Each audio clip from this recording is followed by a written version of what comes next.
This combat demonstration that you're about to see is an actual fragment of the game, The Witcher. There has been an attack on Kaer Morhen, the Witcher's castle. They have survived the attack, but right now they need to make sure that nobody escapes, so that the location of the castle will be kept safe. One of our friends, Witcher Berengar, is already in the forest fighting the bandits, and right now we're gonna join in and help him. Okay, as for an RPG game, we have all the elements that make combat interesting, like the combat preparation, like special skills, special abilities, some of magic, and of course the tactics. But to this, we took the fresher approach. We added, for example, over 200 fluid motion capture animations, so it looks pretty amazing. We also wanted to make a combat more involving the player, so that it's not the type of click and forget, nor click as fast as you can. You need to take care when you click, how you click, so that you perform your strikes, your fighting more efficiently, or maybe faster or stronger. It all depends on the style that you choose. Okay, we're gonna see the cutscene right now, where two Witchers have defeated their opponents. And right now Berengar says that he has seen some lights in the woods, maybe there were torches, so he's gonna go and check it out. And we're gonna see around the wood, through the river, and search the river bank, so that we'll see if there are any other opponents on the other side. Okay, maybe this time it was a little bit too fast to show you all the elements, all the interesting stuff in a fight that we have. So we're gonna take it again, step by step. We'll show you all the fighting things and everything that's connected with it. Once again, slowly, starting with the movement basics. In a regular RPG game, the movement during the fight is rather static. You're more witnessing the game than taking part in it. Of course, as I said, we wanted to make more involving, so you can, for example, walk around the opponent, so you're all the time taking part in it. You can dodge his blows like this, short dodges, long dodges, everything like that. So it's less repetitive. Every fight might look different every time you take it. Here we have a menu of development of your character. These are the fighting styles. We have the 3 fighting styles in here. The strong one, the fast one, and the group one. Okay, the strong one is used for bigger, more armed opponents. The fast one is for those who are faster, dodging our blows.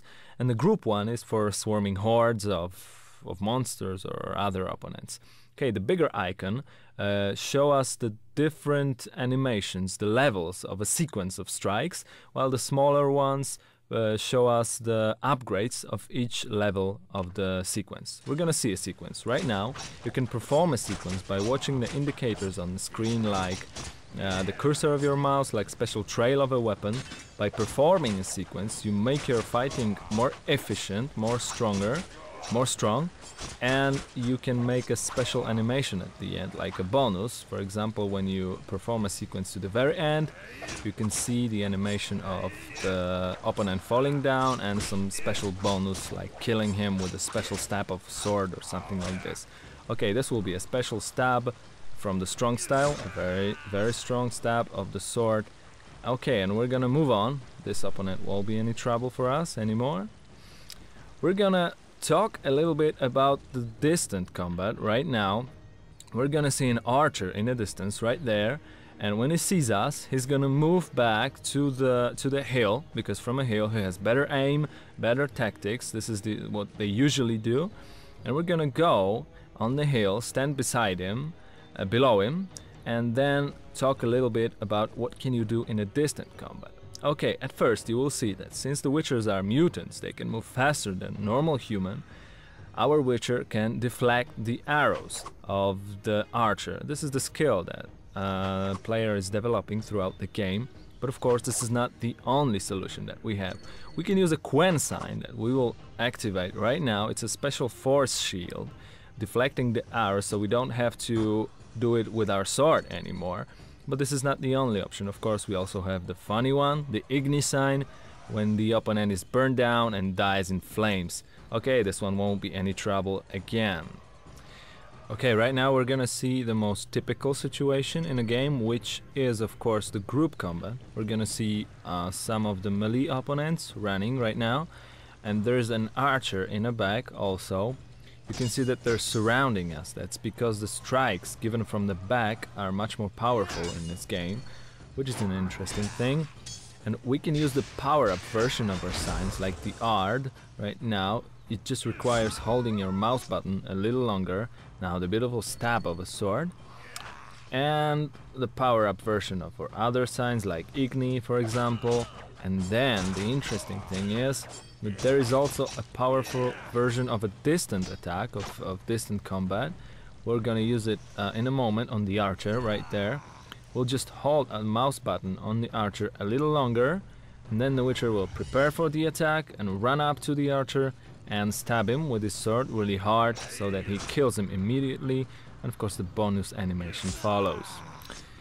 Okay, that was a group combat, and now a little bit about tactics. We're gonna see a boss right now, boss of the bandits. He's the bigger one with much powerful strikes. Here he is. And actually, since he has such a powerful strikes, we cannot right now do any really much damage to him. So we're gonna have to sneak around, walk around him, dodge his strikes. So there it is, we're laying down because he just hit us too hard. So we're running away, and we're gonna wait for Berengar, who's fighting there with some other opponents. We're gonna wait till he finishes the other opponents, and then we will stun the boss with Ard Sign and wait for Berengar to swiftly finish the job. This is what we're gonna see in a moment. Right now we're only running away. This is really effective, as you can see, but it doesn't work to the end. So, just a second till Berengar ends his job. There it is. We're stunning the boss with Ard Sign, and Berengar just cuts his throat from the back. Pretty well done. Okay, this is actually the end of the combat demo. Hope you liked it. This is the last cutscene with the prisoner who doesn't want to fight. He surrenders, and that's actually the starting of the story demo. Get your act together then. We'll talk in the keep.